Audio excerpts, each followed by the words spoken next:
RPG for You and Me presents a special Patreon mini-series. Welcome to Silica Valley.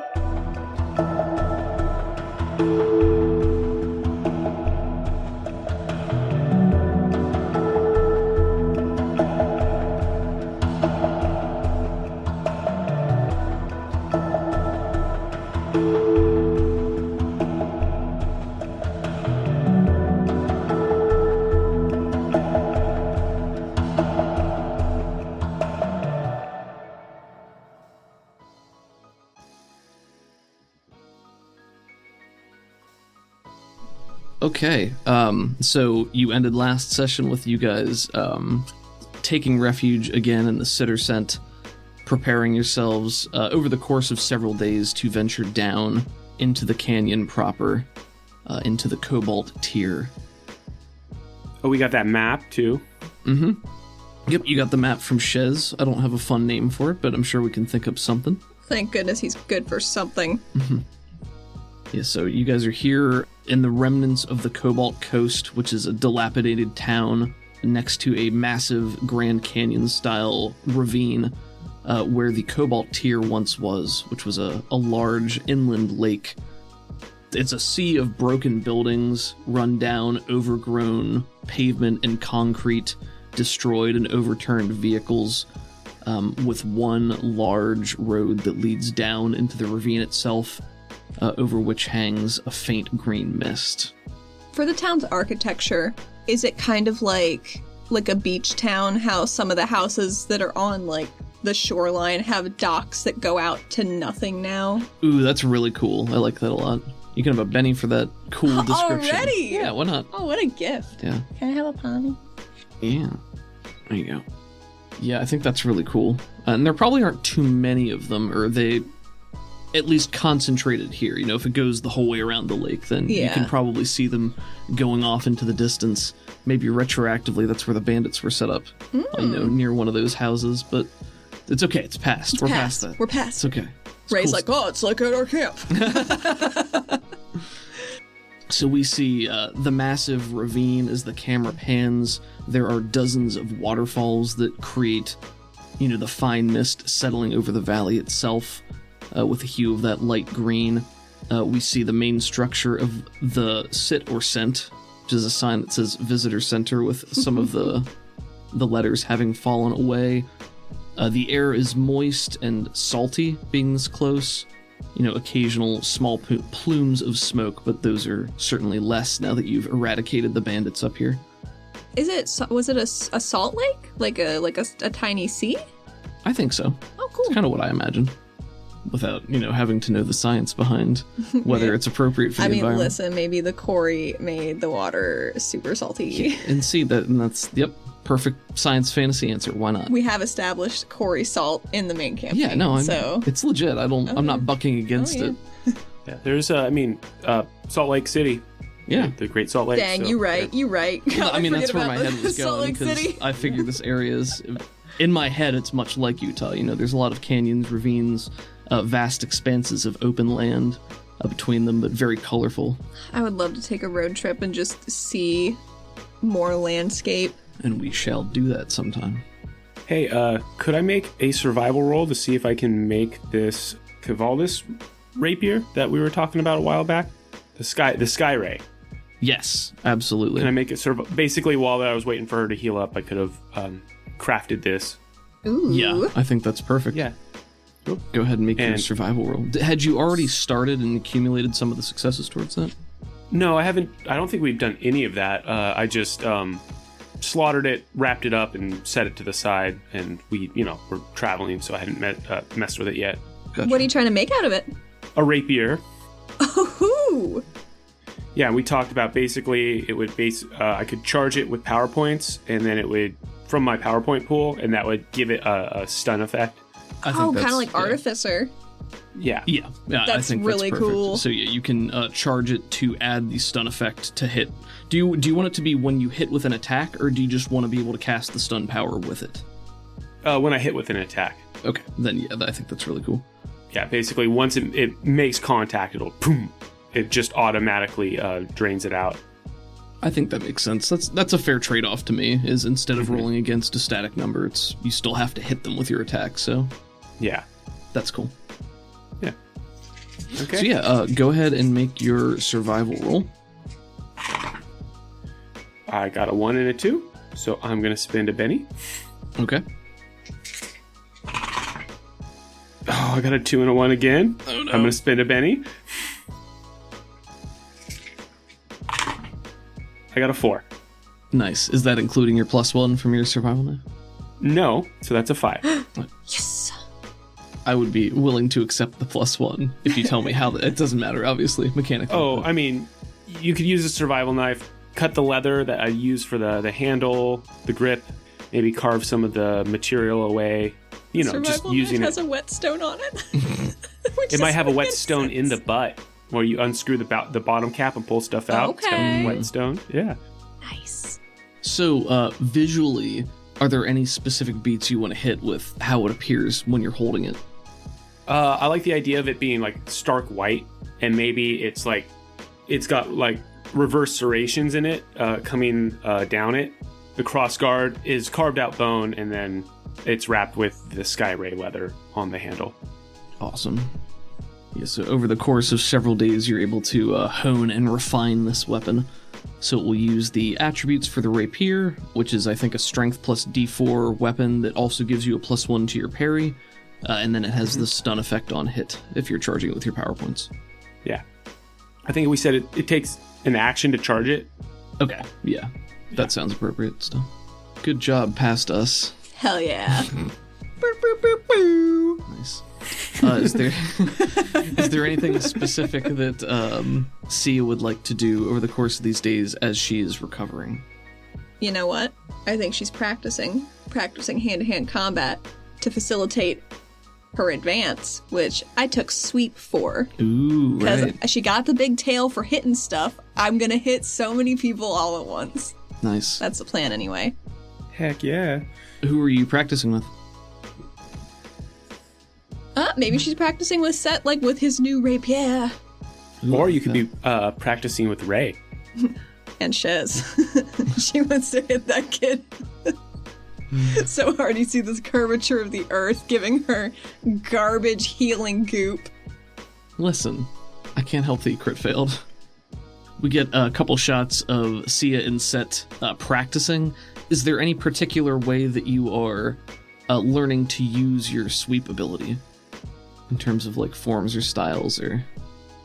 I don't know. I think she's come into this adventure with a certain set of violence knowledge, you know what I mean? Sure. But I think she remembers how the ray was moving through the sky and like those circular kind of sweeps as it was trying to turn and stuff. So that's what she's trying to do. Oh, that's cool. So it's a Another lot of thing- pivoting, a lot of whacking.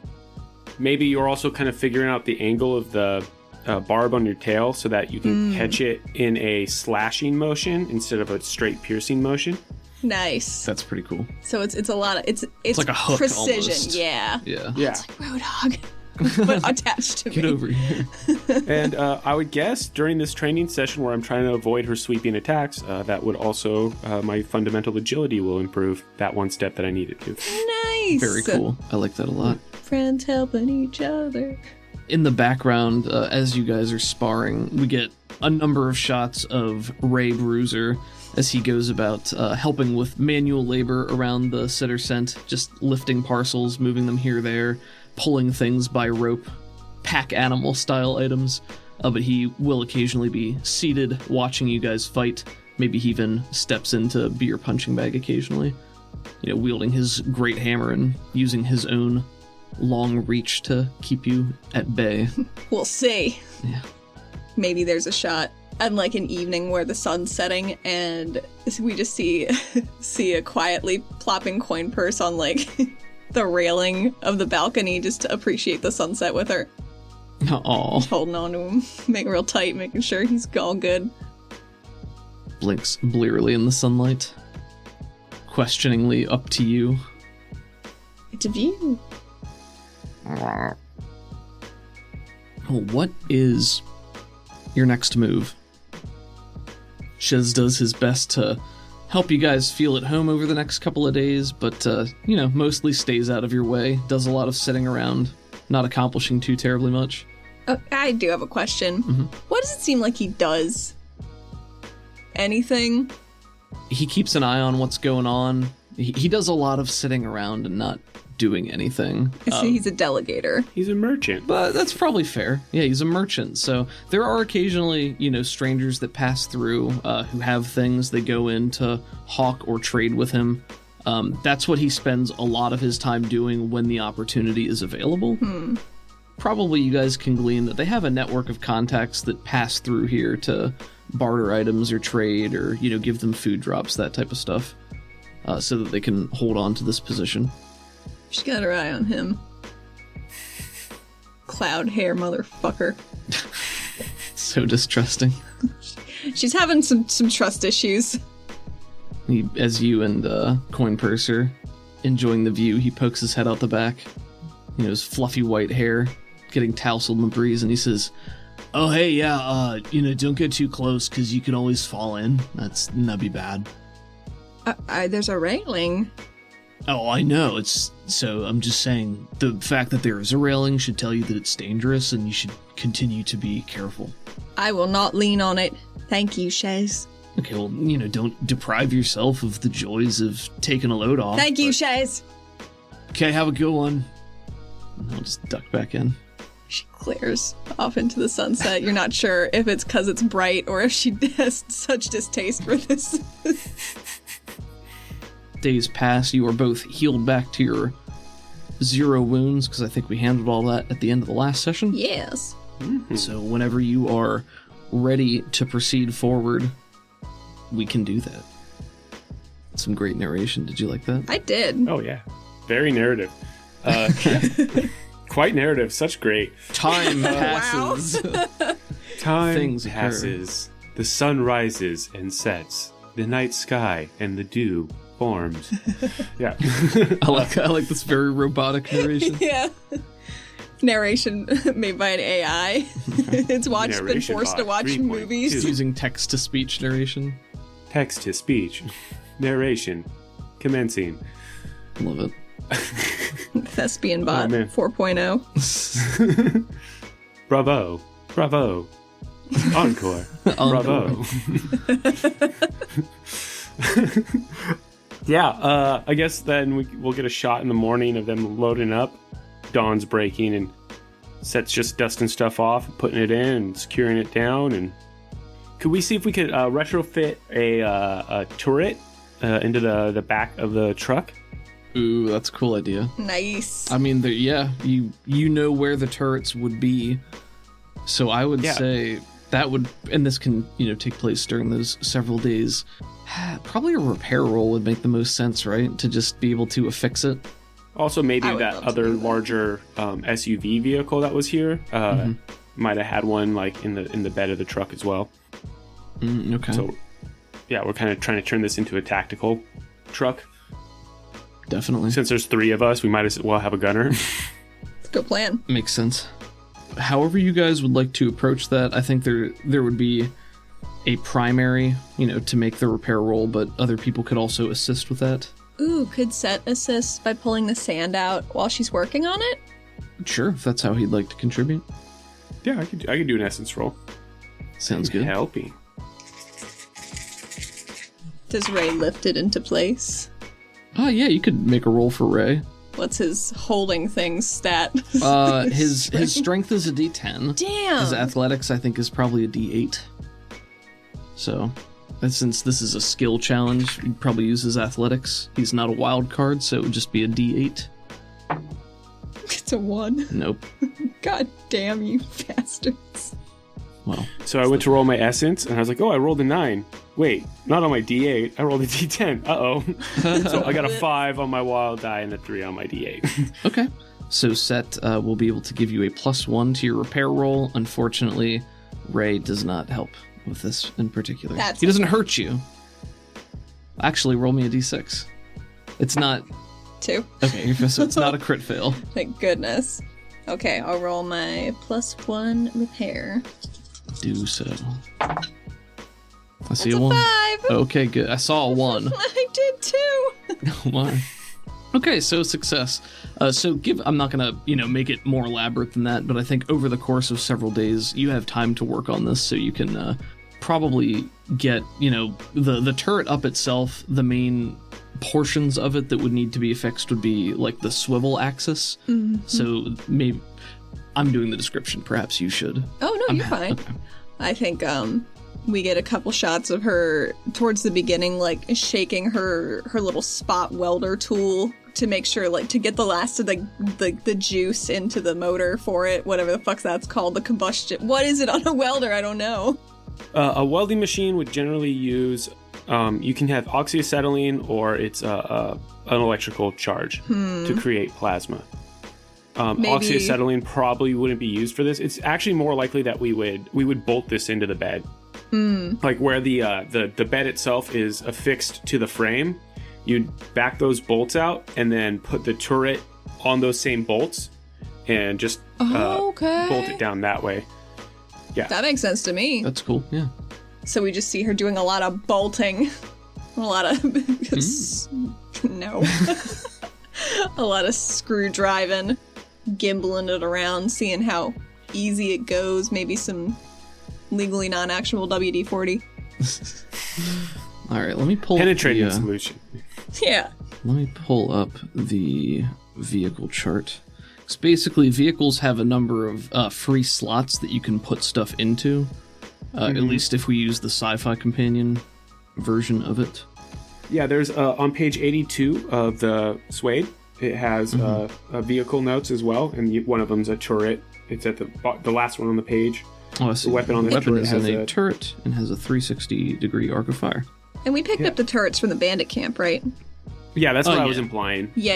Either the camp or the one that you guys had blasted past before is fine. But you know where turrets would be. Cool.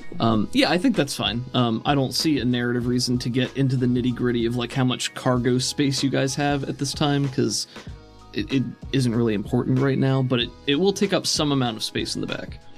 Ooh, maybe they bring another one of the like extra turrets back to the Center to have like, instead of just a lone gunman. Ooh, okay.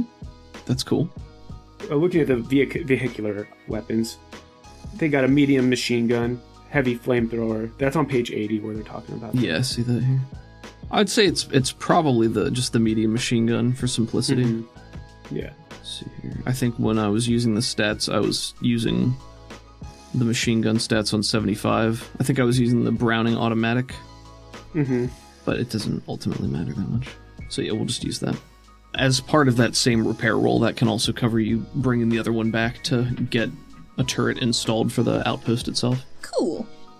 Poston helps you assemble everything, and he says, "Well, this is a bit bigger than some I usually use, but I think it'll probably do a lot to deter unwanted company."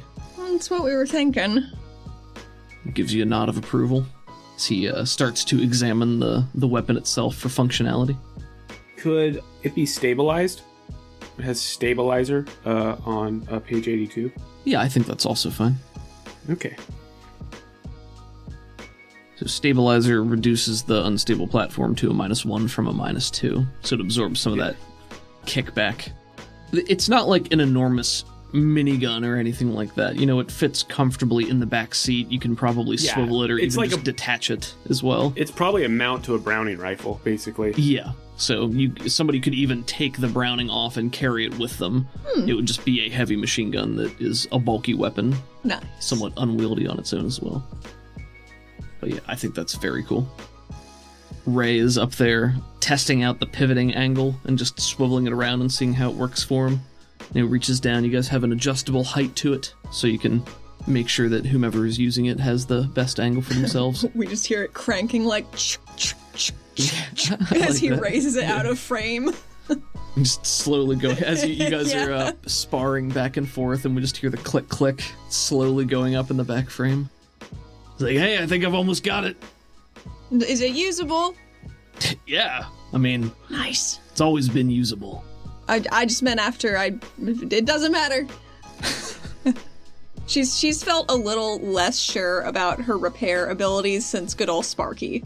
let me tell you. It was just a crit fail. Just a crit Just a fail little that crit fail. exploded her a little bit. Just a little bit. It did give her armor some of the battle grit, from an electronic foe. Well, luckily, there's no battery in this, so you don't have to worry about it exploding in your face. Just a gun battery. That's not a cannon, so it doesn't... Bang, bang, bang. It's definitely the noise a machine gun makes. Oh yeah, definitely. I've seen them. They made those noises. Great Foley work. What about bracka bracka? Okay, cool. I got some stuff. We're kind of set up and prepared for this situation, maybe. I hope. Could we barter installing the turret for them for maybe something that gives me more than +2 armor? I have a Kevlar vest right now. I don't know what my options are as far as maybe some leg padding or... Sure. Set, what is your body armor situation? I know you have... I think you have +4 overall, or are you at +6? Yeah, I got standard body armor. +4 from the body armor, and then I have my scales, which give me a sizable bonus on top of that. My tough skin. Is that one of the Dillion bonuses? Or one of the, a standard one? Yeah, it's from him being Karnak. I just remember there was a selection of them because my character wasn't a specific type. I guess technically I'm Ignin, but I kind of just built those them. are more just pre-gens. Yeah, and that's... I specifically made a few pre-gens just to give people flat options and examples of, the very basic archetypes, but they're meant to be customized, so... I mean, basically all the other races are pre-gens, too, for, human descendant mixes, Yeah. And I might go in and slice things a little finer to be here's, 2 subcategories of Ori, and here's 2 subcategories of Eld, cool. but I didn't want to do that by default, just to make it, too complicated, and I didn't have specific ideas at that time, but the Nakir and Yara were originally going to be 2 offshoots of the same subspecies. Were they? That would make sense. And then, so kind of in my head, they still are to some extent because they fill a very similar niche off of the base humanoid archetype, but their distinctions grew to such a point that they didn't have any direct overlap with here's the common thing they both have, and then here's the things they have different. So I just went in different directions for them. But So my armor is the futuristic armor, body armor. And it's just a +4 bonus. Torso, arms, legs. And that's all I took. And that's 200 for that. But also, I mean, you could also take Keen's armor. Oh, damn. That's true. Yeah, I want to do that. That lady almost killed me. She'd wear it out of spite. Yeah. Is it cool? Does it have a duster? Let me see. Yes. It certainly can. Yes, absolutely. Wait, I don't want to draw a duster. Never mind. Well, and don't forget Try and wear your it. Cloak things. That's true. I have my cool cloak, so you got which is so much cooler. the fluttery clothing covered. Out of character, I think she might have had less than 4 armor on there, but I'm cool with, if you want to make a wealth die roll here. Yeah. To see if you could maybe cover the cost of alterations to it, or... I feel like my maybe wealth that's something just Shez can do. D6, it's You could average. scavenge the armor that's at that base in general. There might be discarded armor. Let's do that then. Let's have you guys try to scavenge or salvage from the base. Okay. Should I still roll wealth to see? Yeah, I do want you to roll wealth. I blew it up to a 6. Okay, so Do I you can keep going? Sure. Go. Let me see. 10. Yeah, so any cost that Shez asks, for making the alterations, and maybe that's one of his hidden skills, is he knows some tailoring, or Son of a bitch. he's good stitching. So that's what he does passively. He sews. Distrust? It's funny, and he's like, so. It's one of his jokes.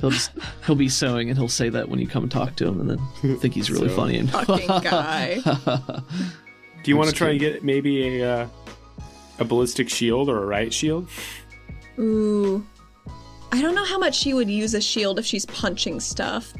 That's true. But maybe if there's a riot shield that she can have sliced up and made into bracers and thigh pads, you know what I mean? So it's see-through, heated up so it bends around. Do you know what I mean? Yeah, I but think basically you're going to be using riot shields and stuff like that to try and craft heavier armor and amend it to the other armor. So it's like, oh, you're gonna start fitting in real well here. I like that conceptually. That would still be part of like bumping you to the 4 points of armor. So that would not be treated as a shield. If you want to use it as a shield. No, I just want the armor. I just think it's cool. Yeah, no, I think that's really cool. Like the heavy plexiglass stuff. So it's like you can still see her arms and like her armor under it. I think that's neat. Yeah, that's really cool. I like that. I think it'd also be cool because, you know, we're like we're molding it and crafting it. Like, so it's like cut and sanded, and then maybe it's like you can see where we used fire to like it's like kind of like heat it up and make it a little bit more pliable and malleable. Yeah. Like, so it gets that smoked look to it, like where there's soot still on it and all that type of stuff. So it's like a little getting cloudy. Really worn in. Like you're getting a full thing going on here. Nice. But what Shez does is so little, like, you know, moleskin, like you put in the back of your shoes and stuff so it doesn't rub too much. I think maybe she hasn't put some around, like, the contact points, like with her wrist and her upper forearms, so they don't chafe. Like it. Are you going to get a helmet? Like a Kevlar helmet? Or... You know, I know that, this looks like you pulled it out of the garbage, and in a way you kind of did, but it's still really going to be functional, and I think you're going to be pleased with the results. If I might say so. Yeah, absolutely. I like how your eyes become half-lidded whenever you do this voice. I have to get into character. Also, a motorcycle helmet will give you a +3 armor, and there were motorcycles at the camp. I will take a motorcycle helmet. That sounds cool. Yeah. Go for it. So it doesn't stack with your armor. That's okay, it's basically, just aesthetically. Yeah, so if somebody is making a general shot or attack at your character, it is assumed that they will hit, if you're wearing body armor, they will hit your body. If you're not wearing full armor, they could make a targeted attack against a limb or a non-armored spot to bypass your armor but not deal extra damage. So I have +4 armor now? Correct. Nice. Do the motorcycles helmets have the hard light visor? Is that like common tech, or is it more like an old school one? I think that depends on the success of your scavenging. Oh, which you would like to do that. If you would like to see if you can definitely find an older one that would be more battered, and maybe the visor is even cracked, but like the helmet itself is probably mostly intact. Okay. If you want to find something fancier. Oh, that'd be cool if you had like a BMX one where you can wear your goggles that you already have, just like over the face guard and the top of your head. Yeah, I want that. Yeah, that's cool. Also, you got a raise on your wealth die, so if you wanted to have that be part of your barter, whatever you want here is aesthetically fine. I do want that BMX helmet. That's cool. Very neat. Maybe someday she can find some spray paint. Make it all pretty. Can I throw just one of the riot shields in the back of the truck? Sure, yeah. Yeah, you've got space for that.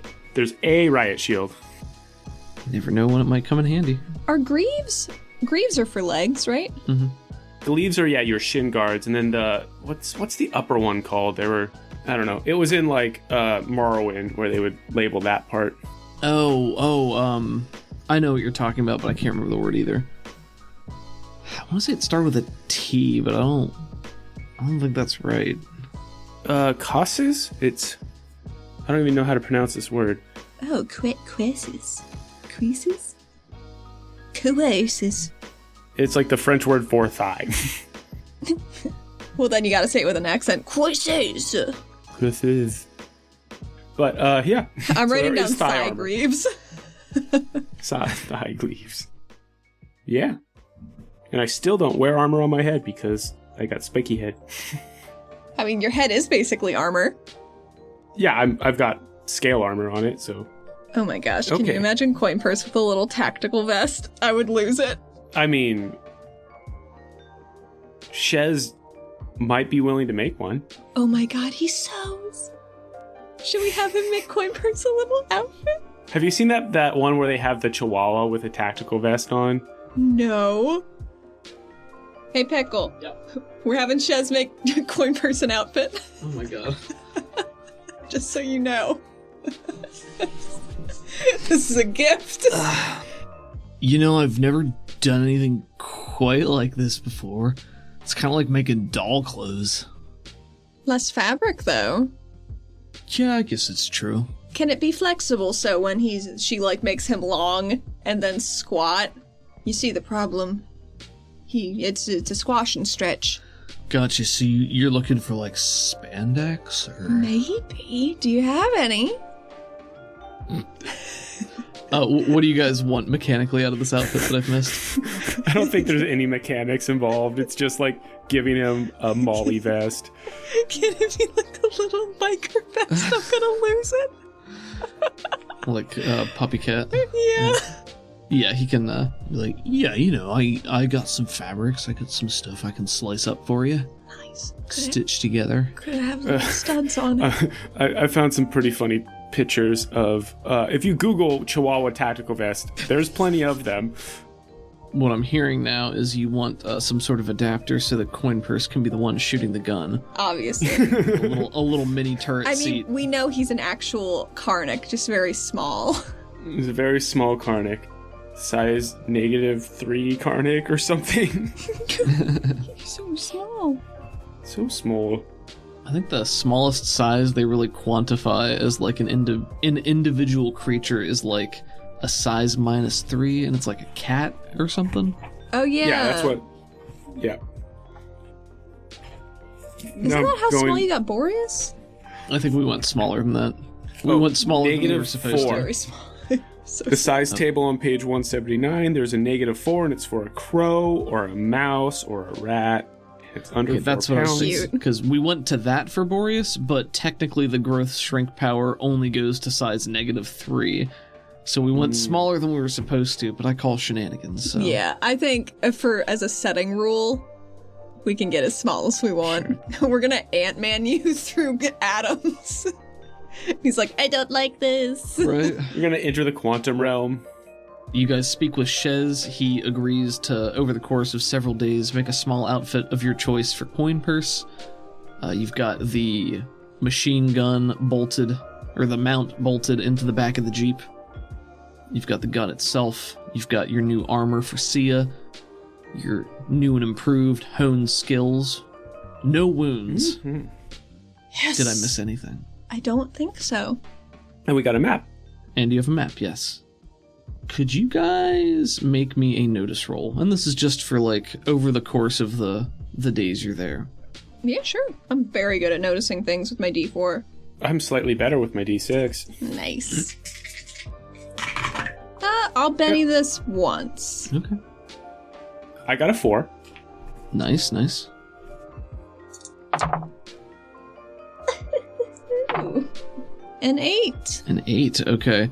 So, I want to say there's 1, maybe 2 distinct occasions while you guys are here where you feel just a faint rumbling in the ground. Specifically for Set, you feel that faint rumbling in the ground. Sia, with a raise, in addition to that, you could swear you hear somewhere on the wind, drifting from the Great Canyon, some sort of horn. A horn? Yeah, like it's a vibration that is also coming through the air, as well as your feet. I think she asked Set, did you hear that? Hear what? Huh? Did you hear that? No. It was just what? echoing on up. Like a It's trumpet, like- but big and I quiet. imagine like you're on. I like this conversation happening like you're on top of the turret, like twisting something, and I'm like underneath, securing the bolts under the bed. And you're like, "Did you hear that?" And I slide out from underneath. I'm like, "Hear what?" So like your vantage point was just that much higher. But as I'm laying on my back, I can feel the ground rumble underneath my back just a little bit, and have a moment, and then just ignore it, or just something big is moving around. Things move, whatever. Wow. But then, yeah, you ask about hearing something. I'm like, hear what? Mm-hmm. Obviously, I didn't make my perception roll, so I don't think I do. You didn't get high enough to hear it, but you got a base success. So you definitely feel especially with your power set, you can feel the vibrations going through the ground, even faintly. Could I roll a common knowledge to see if there would be a large enough thing that would cause this, or any geographical thing? Maybe common knowledge or survival? I would say for you specifically -2. Common knowledge or survival at a -2, I think would be appropriate. Okay, yeah. Yeah, I rolled a 1 total with the negatives, and so I don't really... nothing clicks. I just... Sure. What you would probably know is that if it were a living thing, making the ground shake, it would probably have to be a pretty enormous creature, especially if it wasn't something near to you. But, plenty of things can make the ground shake, so... Could be seismic activity, could be an explosion... Who knows? I think if they're still fixing the car right now, so maybe she just hollers up to Poston from like the parking area and says, "Does the ground normally shake like that?" Let's try Poston's. Yes, sometimes. Do you know what it is? He shrugs. I got no idea. I've never gone down to the canyon myself. I like to keep it that way. But that's where it comes from, so be careful. How often does it happen? Well, sometimes a couple times a day, sometimes once every several days. Okay, so the frequency it's not too spaced out then. It just depends. All right. Semi-regular, if nothing else. Well, thank you. He nods. Yep. She turns to Set. What should we do about that? I mean, there's probably nothing to do about it except keep our eyes out. And she opens her extra eyes at the same time she says that. We gotta be careful. Well, that was always the plan, wasn't it? Yeah. I don't know what else to do. If there's something big enough to do that, I don't... we get out of there. Don't get caught. Don't make it mad. Hide. If we see it, I'm carrying you up a cliff. I'm not going to protest to that. But I don't want to lose the truck if I can. We can always go back for the truck later. If it's, a beastie, it probably just wants to eat stuff, and that's us. But probably not metal. I mean, what'd you hear? It sounded like a horn or something. But far away. Like a car horn? And then I hit the horn twice on the truck? Like that? Did it sound like a car horn? I would say probably not. Not like a car horn you've ever heard. She shakes her head with a little frown screwed up to one side. Not quite. It definitely had more of a carrying like a quality bassy to it. Yeah. Had to be loud to echo this far, though. Maybe they said there are more bandits down there, didn't they? Big old machinery sometimes can do that stuff. Maybe they're excavating something. Maybe there's, an old strip mine or something. I guess we're just gonna have to keep our eyes open. So, do you want to head down there in the day or in the night? You want to... I can see pretty well at night. With heat signatures, it's cooler, so I'd be more useful there. I think we should at least use the daylight when we have it. I don't want you to get too cold. Yeah, me neither. Yeah, let's head down. Let's head down. We'll head down in the day. But, have enough electricity saved up in the generator to get us through the night. Because I don't think we should light a fire down there.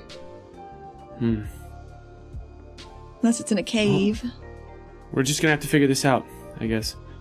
We're gonna do great. Yeah, we'll do awesome. We're gonna get this. We're gonna find this thing, and then we're gonna find that old paddle boat or casino or whatever. And yeah, we'll figure all this out. The glittering path. And I pull out the crypto tube and roll it in my hand, and then put it back. What do you think it is? Is it going to be treasure? Is it going to be just a big pile of money? I don't know. What was AleraCorp looking for? Out here? I don't know what information you got, but what that was based off of, but it seemed like the only thing worth finding down there, so yeah. We'll see what you were looking for.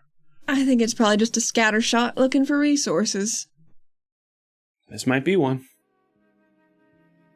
So I'm ready to cut to when we start actually heading down the... Let's do it. The path or the trail or the road. It's definitely a road, or it appears to be that way now. Out of character, obviously there was a large body of water here, so there would not have been a conventional road back in the day. But the downward slope appears gradual enough that somebody probably made it on their own using technology or their abilities.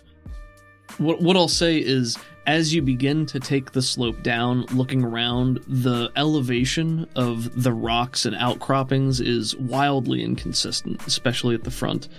It obviously gets deeper the further in that you go, and the further in that you go, there is more variation to that as well. So you'll see some spots that are far more narrow, generally wide enough to get your vehicle through, and then there will be wider open expanses where there is not as much stuff right around you.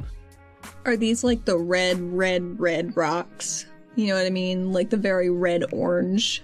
I think that's cool. This is an opportunity where I'd like to get input from you guys on visuals as well, because I think that's fun type of world building for me.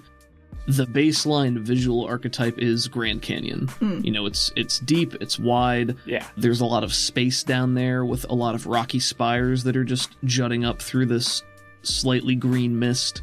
The mist is not thick enough that you can't see through it. It definitely obscures things a bit, so visually maybe like a -2 penalty, but it's not as though you can't see more than 10 feet. You can still try to see through it. But and there's a stream down here too, right? There are waterfalls just all around, all over the place, emptying down into the basin. But yeah, there is a stream that runs from the mainland where you guys were that tumbles down into the Great Ravine that then, along with all the other waterfalls, breaks out into much smaller bodies of water that crisscross all over the place. So you guys are definitely going to be doing some off-roading. You're going to be driving through spots where there isn't a conventional road. But a lot of the area here, it's very clear that people have come before you and cleared out some paths that lead deeper into the tier itself. I feel like maybe being so far down into the shade of the canyon, there's like it's definitely more humid because of the water, but maybe there's like a lot of vegetation that maybe we didn't suspect would be here because the fog like obscured our view. Definitely. And you beat me to the punch on that because that is absolutely true. Yes. At least when you hit a certain depth, like it goes from being rockier and more barren to becoming more overgrown and lush at certain spots. But there are still, patches of what looks to be more dead vegetation or places that just have not regrown yet. I'm going to speak broadly and just say that, you guys are able to go down into the mists. The general effects of the mist are, it muffles things audibly a little bit, and it it obscures. Yeah, I've experienced that type of stuff in person. Yeah, I stand by muffles for auditorily, but I was saying muffles for visual stuff again. It muffles your eyes. But yeah, it definitely does. Yeah. But there's still like an eerie quality where you feel like you can hear things from further away, but they're drifting distant, and you're not actually sure how far things are. Yeah, and you like have like that background rush of like the waterfall in the background, so like things are kind of echoey. So like the exact location of the sound is coming from. It feels like it might even shift as the formations change shape around us. That's a great... Take a Benny for that, because that's a great addition. Cool. Mm-hmm. After you guys have been down here for maybe a couple of hours, could you please make me a vigor roll? Oh, yeah. My vigor is a d6. I get a 4. Okay. That's a 16. Wish you could see Allie's expression as she continues rolling her blown up dice. It's just so vindicating. It's great. She just goes ahead and breathes for all of us. Nice. And then Set, if you would like to make a survival at -2, And Sia, you could probably make a science. Do you have a science roll? I do. I have a D6. Go ahead and roll your science. No modifiers on that, right? Nope. So I got a I'm betting 9 it total. once. 9 total. Maybe I won't. Okay. So, Set, you definitely notice that there is a different quality to the air here. After being down here for a couple of hours, in addition to the strange auditory perceptions that you're having, you can sense something in the mist itself. And even with a raise, I don't think you know what it is. It creates a bit of tanginess with it prickles at you. It's something that you can't help but notice now that you've noticed it there. Yeah. That you've not experienced before. And even with the moisture, you're not quite sure what it is. But it's definitely there. Mm-hmm.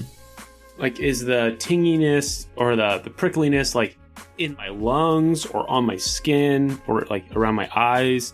Do I feel it affecting me in a specific location?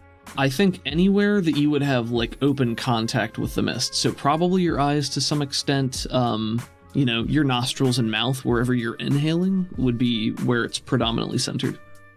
Okay, so if once I notice that, I'm like, oh, I think there's something in the mist, and I put down my goggles and I wrap my scarf around my head more completely so I get that completely covered look. The only thing you see is my goggles and then the wrap all the way around my head. Mm-hmm. And then I pull my cloak up or over my arms, try and like cover my skin more and more as we're going forward. Definitely. Sia does much the same, grabbing out a change of clothes from her backpack and just wrapping it around her face as a makeshift scarf. Okay, cool. Because I don't think she actually got a nice scarf from Store Galore. I think that crumbled to dust in her hands. Oh no. Yeah, it sounds like it could have happened. Okay. You did have your Skyray cloak. That's true. But she wants to, like, tie it tight, you know? Yeah. What is that? There's that, like, the t-shirt mask where you take a t-shirt and you put the neck hole where your eyes are, and then you take the sleeves and tie it behind your head. Oh, yeah. I'll speak in a meta capacity here. Your main goal for being down here is to try to find Fun Voyage. The beacon first, and then to Fun Voyage, I think. Well, whichever seems to be closer. Mm-hmm. Obviously, you're going to go to the beacon if there's a signal being put out by the beacon. Did we have the coordinates when it dropped? Like the last known location kind of thing? Yes. So, and that's mostly what I was asking is what your first plan was. I think you guys specifically do not have exact coordinates for where Fun Voyage is because nobody knows. You just know that it was out here somewhere, and it's presumably still down here somewhere. But you do have coordinates for where the beacon would have crashed. Yeah, beacon first then, if we have a definite location on that. Okay. And then if you guys, not soliciting, but if and when you choose to use the map, did we talk about the mechanics for that before? It's like you open it up and it'll show the general area, and then it goes away after a little while, if I'm correct. That's generally correct. Yeah. If you open the map, you get a brief view of like the area around you. My mental picture is from the center of the map, there is a pulse that radiates outwards. So the finesse of using the map is that you can't just leave it open to see things. You have to open it. It needs to recharge, like you can only use it so often. But when you open it, you make an appropriate skill roll to try to glean information. So I think before I said every success and raise you get gets you like one solid piece of information. I feel like even with a failure, you should get one. So just using the item will get you one piece of information, and any success or raise you get on top of that would give you an additional fact about the surrounding area.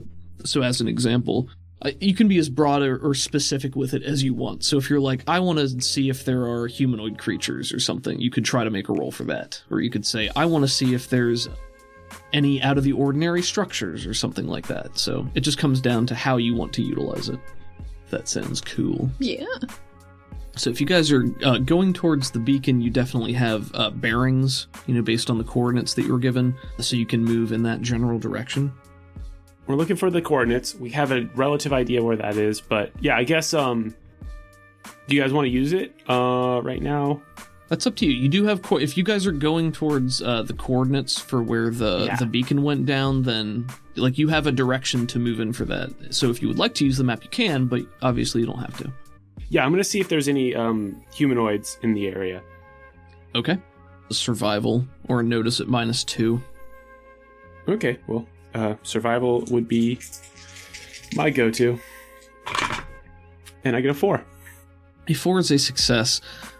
What you see is, as the shockwave ripples out, you can tell that there are definitely humanoids down here. And with a 4, you get a second item as well, nice. if you want to determine what that is. You can see that there is a larger concentration of humanoids, far deeper in the tier itself. Because we don't have an actual map in front of us, I don't want to give you specific directions, but if we speak simplistically and say that you're starting at the south end of the tier, maybe you're heading to the northwest and that's where the beacon is, you can tell that more directly to the north is where there's, a bigger gathering of humanoids, and then there is a smaller ping from further off to the northwest, like beyond where you believe the beacon to be.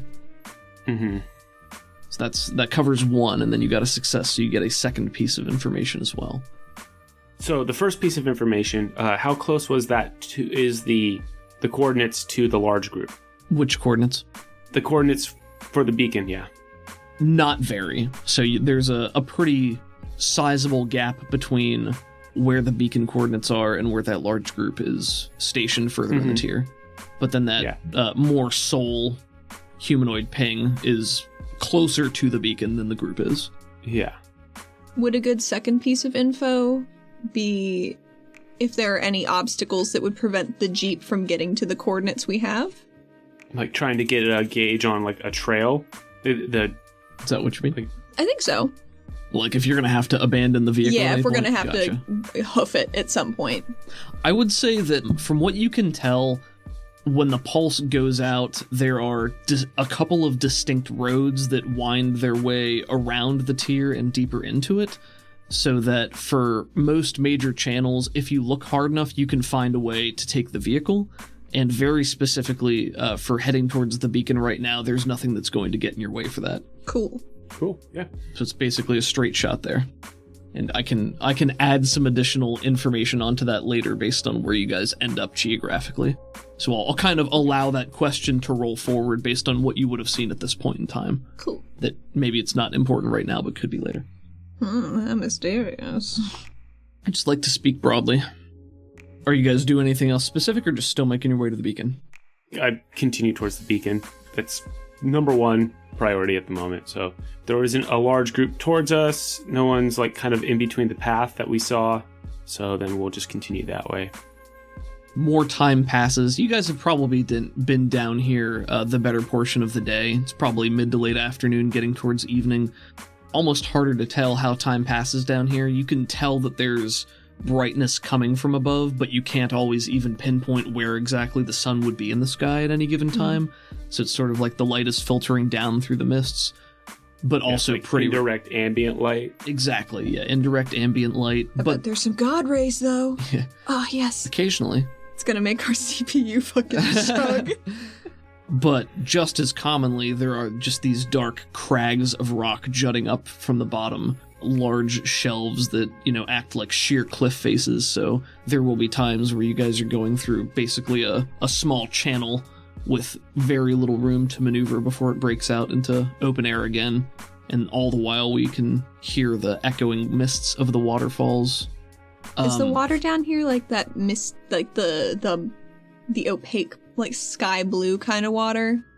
Like that you get when it mixes in with certain kinds of sediments? You know what I mean? I think so. Like, it's one of my favorite areas in Dragon Age Inquisition, where it's like the place with the doors for the shards that you're collecting. These beautiful orange rocks with just this sheet of water, and it's like so pretty as a color contrast. So cool. Yeah, I like that. I like cool, clear water.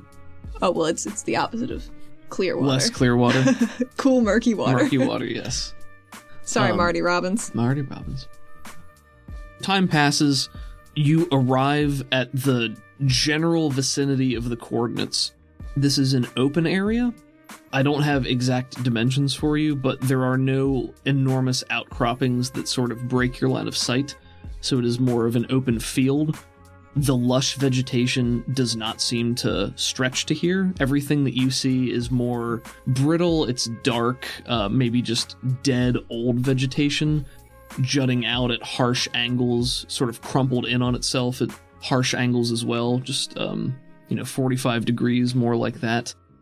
Actually, make me, I'll say it's either going to be notice, survival, or science, depending on what you guys want to use. Let me know what skill you would like to use, and I'll give you a modifier before you roll. Could I use science? Okay, go ahead and make me science at a flat roll. 5. Okay. What about you, Set? What are you going for? My notice and survival are the same, so... Okay. Well, then I'll say a notice would be a slightly larger penalty than I think a survival is probably a -1. Yeah, I'll go with survival. I rolled a 4, -1, which is a 3. Sia, with your standard success, you can tell that the vegetation that is sort of like broken and dying here does not really look like anything you've seen before. They look like just tall weeds that have grown out in several stalks and are now just hanging limply against the ground. There are a number of thick objects that look like cones, like pine cones, except it's more for a flowery type. And I'm going to describe this poorly, but there's a specific type of seed pod. It almost looks like a brain with just a lot of perforations on it, and inside it like rattles. Like if you shake it, you can hear the seeds rattling around. Do you know what I'm talking about? A little maraca. Sort of. So you can see a bunch of those just lying around, scattered in the glade as well.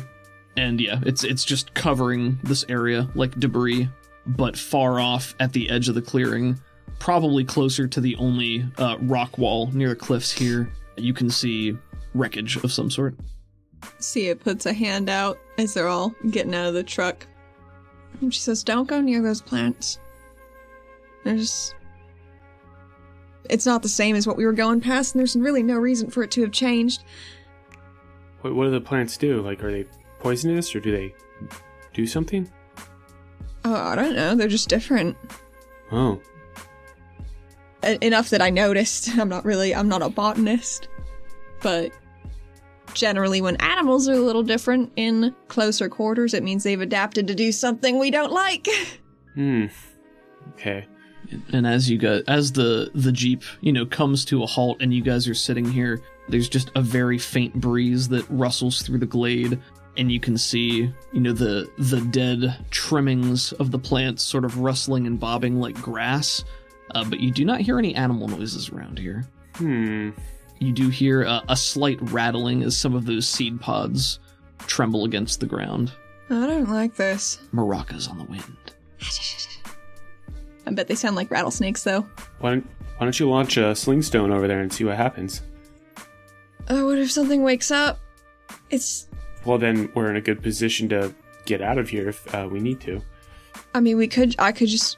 How big is the thing that we're getting from the other end? It's probably difficult to tell from here. Make me a notice. Sure. You guys can both notice if you'd like to get a better idea. I got a 3. 4. Wait, no, it's D4. My notice is just a flat D4. That was a 4. Okay. I'm not applying the penalty to the mists here. From here, it's probably... You would expect that the wreckage is big enough for one person to pick up and carry, but it might be heavy. Okay. But you also, with a regular success, you can only tell that something smashed over there. You can't really tell any specifics about it right now. Okay. You guys stay here. I'll leave my sling with you. I'm gonna crawl on the walls over there and see if I can't just pick it up and bring it back without walking through that. Okay. Yeah, you're gonna be a bit isolated from us, so... But you're so quick. I can try to be.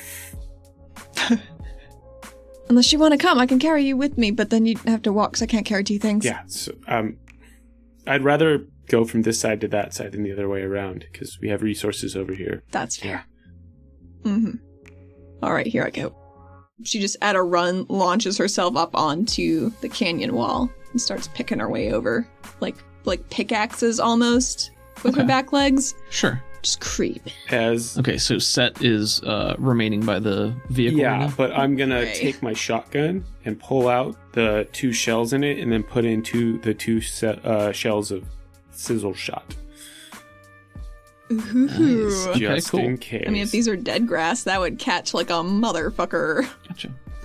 Okay, well, since you have Wall Walker, I'm not asking for any kind of athletics rolls to traverse your way over there, so you can easily make your way along the cliff face, circling around the clearing. From your higher angle, you can see the majority of this field here, and it's not as wide as it appeared from the angle that you came into, so you can distinctly see the edge of the clearing. It's probably a total of like 60 feet across, but you just get a little bit deeper in the mists to see through it. Again, nothing seems to be moving or disturbing as you make your way over towards the crash. It is far enough away from the wall that you can't just access it from being up here. Mm-hmm. You have to get down. But she got a decent ways over. Yeah, she feels good about that. It's the equivalent of like half a turn of movement to go down and onto there. Okay, cool. She slowly creeps. She's trying to be light-footed, light-stepping. Because if there's something out here that maybe hunts with tremors and noises and big rumbles, she wants to make none of that if she can. Sure. So that'd be a stealth. That's definitely a stealth. Any modifiers? No, not right now. 5. So you make your way over to the rubble of the crash. You immediately notice that the bulk of what you are probably looking for is not here. Most of what remains here is just fragments from the main thing that were flung off. You can see the divot that was made in the ground where it came to a crash is clearly removed. The other major thing that you can see at just a cursory glance is right next to that, like within 5 feet, there is a circular divot in the ground that is going down just a little bit, almost like a pool of quicksand or something. Can she toss one of her sling stones down in it? Sure. Does it get sucked away? You toss it into the divot and it just plops right there. But as you're creeping in and as you throw that stone, you feel another slight gust of wind that rustles through, and from where you have thrown the stone in that divot, there's sort of a shutter that runs outwards through all of the dead vegetation. It all begins to twitch and push itself up. Is this like a Sarlacc pit? Well, you realize that it's not actually dead vegetation, they're all spiders. Oh no! So... no! So all around you, these creatures begin to push themselves up on their stilt-like spider legs, ending in the middle. I'm imagining they basically look like giant daddy longleggers, except instead of having the circular daddy longlegger head, it's like a Venus flytrap mouth. And yes, they do sense your vibrations. They actually rolled a 5 on their notice. Damn it! So they met your stealth, close. but then you also throw rocks. That made it better too. So yes, these shudder to life and begin pushing themselves up and starting to move to converge on your location. I thought this might be a cool opportunity for like a quick encounter. Okay. Quick encounters are super fun. Chase, have we done one of those on here before? I don't remember. I mean, I've done them. I don't know if it was on our stuff, because usually, you know, I feel like we haven't done any for this yet. Yeah, I mean, I know you've done like some like maybe a dramatic task that was kind of like a quick encounter at the same time, you know. There's a lot of crossover. Yeah, with how those are handled. I just like them. I think they're fun. Yeah. You just get to rumble. Yeah, quick encounters are usually when you want to resolve something quickly, when something sort of pops up spur of the moment that hasn't been planned for as much, but something that's not quite as multi-stage as like a dramatic task. Yeah, I've definitely it's a little bit more free used them for like, let's just do a quick encounter combat. I gotta wrap this up, guys. And everyone roll their thing. Yeah. So, right. right away you can tell that what you are looking for is not here. If you want to examine the area a little bit more, you would have to deal with the current situation. Checks out. Which is currently opening up. So there is no initiative in a quick encounter. It's usually just based on your rolls as opposed to antagonistic rolls. Depending on what you try to do, I might give you, varying target numbers or have you roll opposed, but we'll sort of take that as it comes. So, Set, you are on the far side of the clearing. You can still see Sia, like she's visible to you as she goes in there. You can tell that things are happening as they happen. All of these spider-like creatures push themselves up and start to move towards Sia as opposed to you. So, what do you guys do? I want to get on the turret and like try and sweep to the area to try and like break up the large group of spiders heading towards her. Absolutely. And you guys can act in whatever order you want to. So if you feel like your action might be contingent on somebody else's, they can go first, and situations can change. So if you declare something, then you can always go back and say you're doing something else. I'm so excited to see Set on a minigun turret. Let it rip. Okay, so Ray is back there. Maybe he gets down and is peering out over the clearing as all this. We could have Ray do that. I could instead use my essence to just try and like swash the debris around here to like spin them up into a sand tornado or something like that. Just try and clear the area of those things. Sure. Yeah, your action is always going to take precedence over what Ray does. So whatever Set would like to do is cool. So wait, how far away from me physically is Sia? She's probably the equivalent of like 30 or 40 feet, like about a round of 30 movement. or 40 feet. I'd like to cast Abrasive Aura on her. Okay, cool. And that's a range of my Sparts, which is 8 inches on the board for me. Mm-hmm. So for double that, it costs 1 more power point. For triple that, it's 2 more power points. It's 2 power points on top of that. So yeah, how many power points would I need to get out to her? What's your base range? My base range is 8 inches on the game board. Well, so 8 inches is 40 feet. Yeah, that's more than enough. So you could do that with your normal cast. Okay, so yeah, then I'll go ahead and roll the cast, use my essence to try and like use my powers to create a advantageous situation for her. Nice. Okay. And specifically using the spell Abrasive Aura, so like things near her would take damage if they approach. Definitely. Is that your trapping for damage field? Mm-hmm. Oh, that's cool. Yeah. So I'm gonna actually give you a +2 to this roll because it is very thematically appropriate to what's going on, and she's facing a group of enemies. Cool. Yeah. That +2 puts me at a 5 to activate. Okay. Awesome. So that's a success. Yeah. So that goes up. And usually the way quick encounters are handled is it's aggregate successes across all the party members versus either a predetermined difficulty threshold or something like that. So usually if everybody gets at least a basic success, you've made your way through the encounter without any complications. I think rules is written if it is a combat encounter. If you get only base successes, then you come out with bumps and bruises, which is like fatigue that goes away after 24 hours. It's not quite as bad as a wound. If you get raises, then you get through with nothing. So I'm not going to play to that as this is how it will always go, because thematically, if you only get successes, if it makes sense, and I'm over-explaining. It doesn't matter. We'll deal with it. Yeah. So what does the activation of your power look like as you toss the aura on Sia? I like the idea of like jumping out of the truck, running up, scooping up some of the loose soil on the ground. I don't know if it's sand or if it's more, loamy or whatever. I just grab that, run it through my fingers, and then throw it straight up in the air. And then at Sia's feet, the soil type of the same launches up around her and starts spinning at like this breakneck speed that is almost surreal. Nice. And you can see the vegetation and material around her is like being like scraped and scratched by this stuff that suddenly bursts into the air, and any of the spider-like creatures that are in there just immediately start like ripping, their legs rip off and their bodies rip apart, and they just start like sprawling outwards. That's cool. As this concentrated whirlwind around her starts forming up.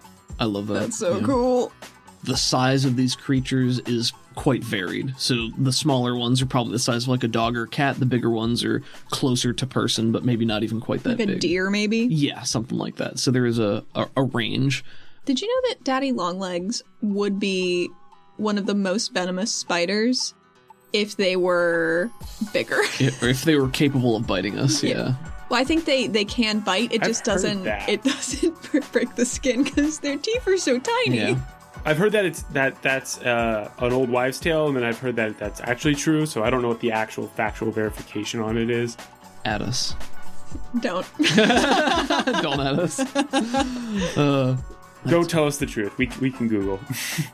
See, you feel this aura whip up around you as the spiders converge, and you see their fly trap-like mouths, start to open and snap towards you.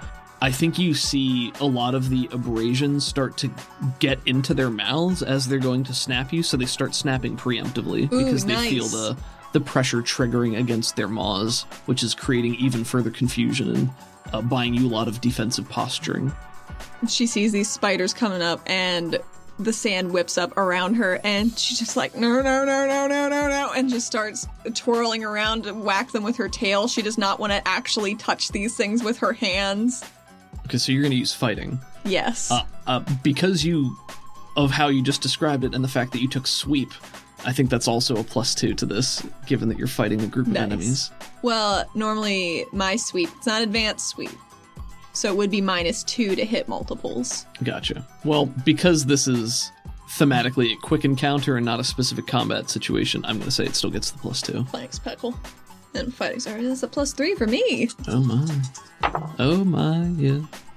That was a 1, but this turns into an 8. Okay, so that's a success with a raise. So you guys got 3 successes out of the 2 necessary, which is a little bit better than average.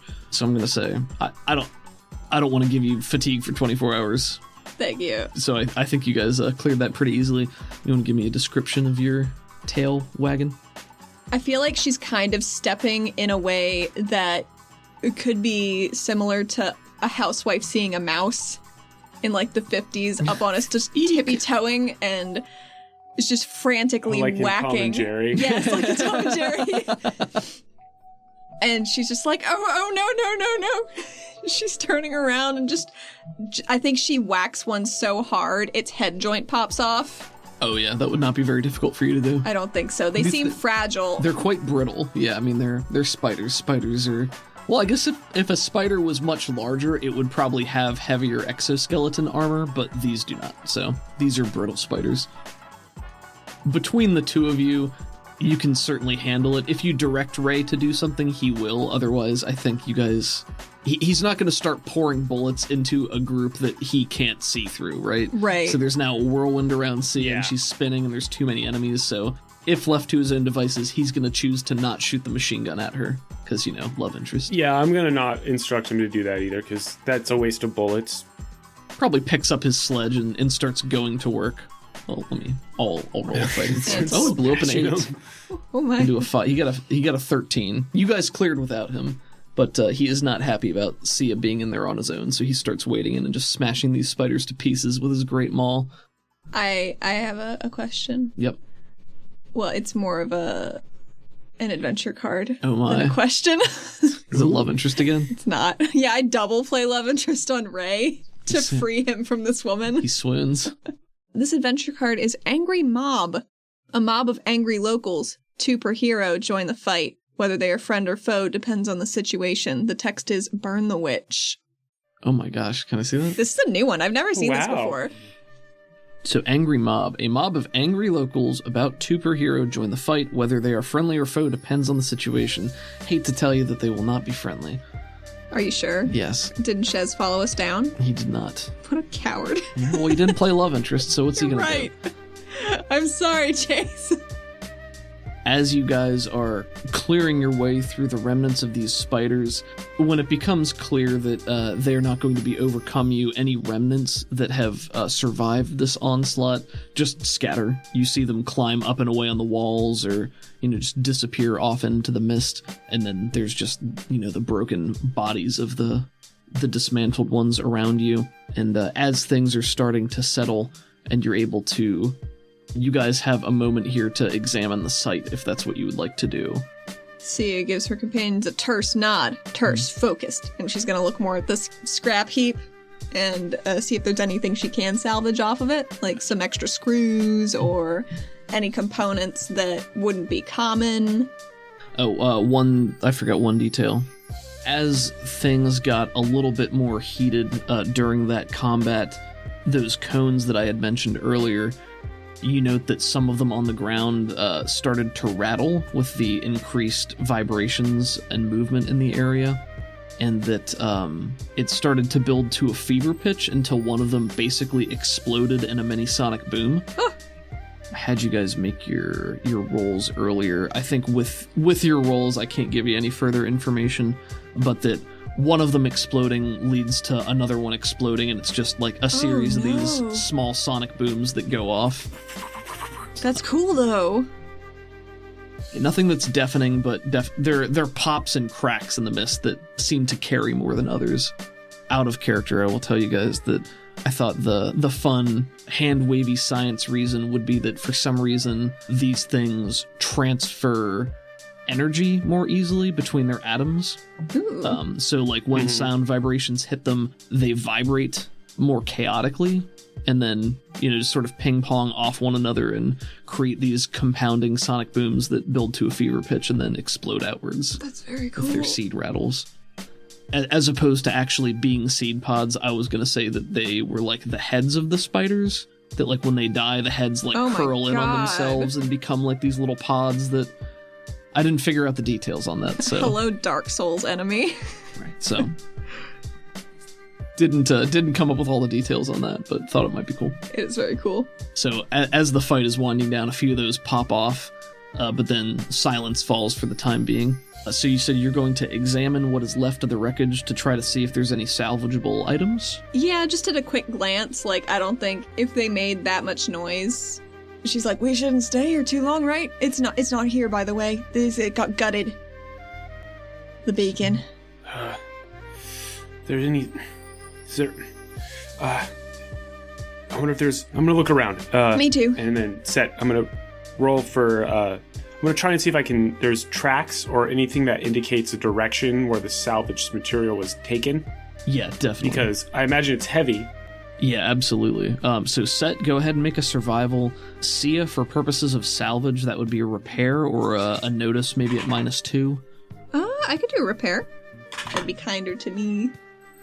I've been trying to make sure that the skill categories are a little bit broader so that I'm not just asking for like the same roll every time. Yeah, I think it's neat. I like you as players being able to be more fluid with how you approach stuff.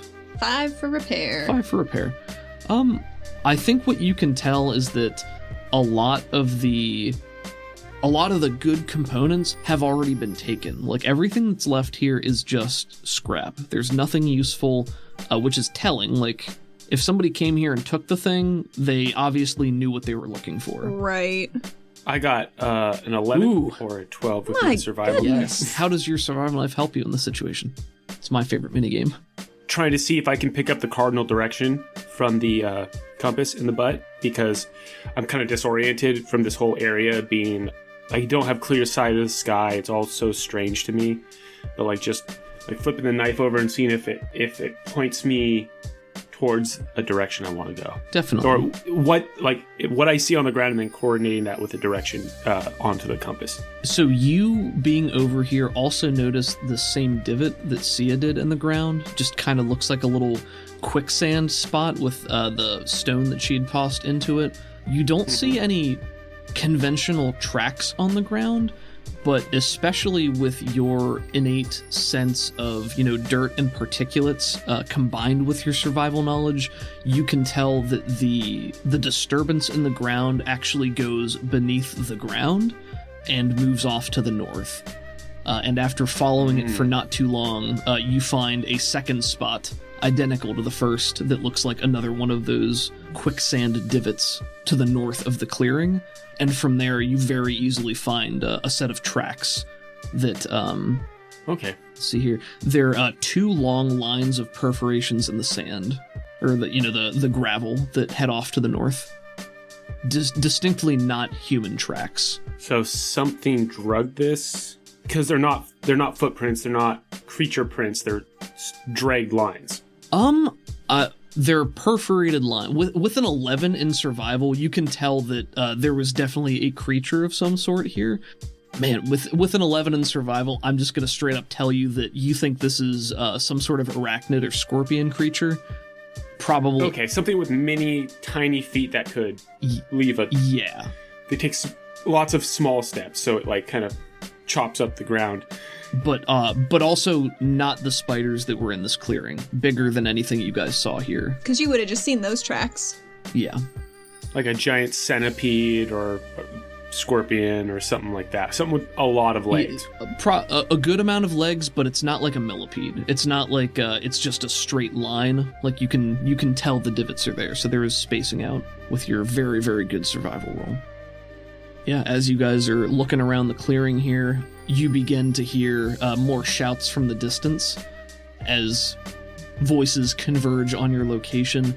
You also hear a trumpeting blast that rings through the air and echoes off the mist and the cavern walls around you. And this is very similar to the noise that you guys heard when you were up at the Sitter Scent. Mm. And then from opposite sides of the clearing, I think 2 on each side, you see hulking forms appear in the mist. And you note that there are riders atop these forms. Oh, good. And then a voice from the south calls out to you. Hail, travelers! You found yourselves lost down here. Oh.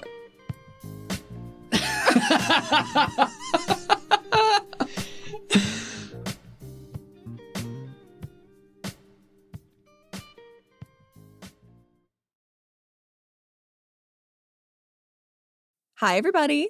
Thank you for listening to this episode of Silica Valley with us. Set, as you know, is played by Chase Absher, and we just love him to bits. Our music is by Crockett, Waveshaper, and Marcus D. Crockett you can find at crockett.bandcamp.com and at Crockett80s on most socials. Waveshaper at waveshaper.bandcamp.com and at waveshaper_SWE on most socials. Marcus D is at Marcus D on Twitter and at marcusd.bandcamp.com. And I have a couple patrons to thank. Thank you so much to Chase, Valentine, Shakes, Nakota, Jackie, Jade, and Paxton.